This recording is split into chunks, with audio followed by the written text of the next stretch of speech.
घोटकी मां ख़बर ॾींदा हलूं त म्यूनिसिपल कमेटी घोटकी जे चेयरमैन ॾियाम आसिफ रज़ा ख़ान दारेजो जी हिदायत ऐं चीफ म्यूनिसिपल ऑफिसर कमर ज़मान ईंदड़ जी निगरानी हेठि शहर जे सभिनी इलाइक़नि में रोज़ानी जी बुनियाद ते सफ़ाई जो कमु जारी आहे।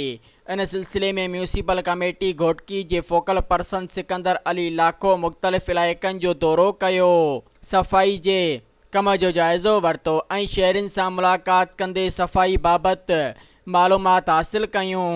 उन मौक़े ते सैनिटेशन ज़ोन जा incharge Abdul Khaliq Kolachi, media incharge Asad Ali Rajput, Asif Inayat ऐं ॿियो अमलो पिणु मौजूदु हो। दौरे दौरान वार्ड 6 जे इलाइक़नि में गौर कॉलोनी, समूह मोहल्ला, चाचड़ मोहल्ला, भीन मोहल्ला, महर मोहल्ला, रेलवे स्टेशन रोड, ईदगाह रोड, शेख मोहल्ला, लाखो मोहल्ला, कोलाची मोहल्ला, राजपूत मोहल्ला, चन्ना मोहल्ला, अब्बासी मोहल्ला ऐं ॿियनि रस्तनि जो जाइज़ो वरितो।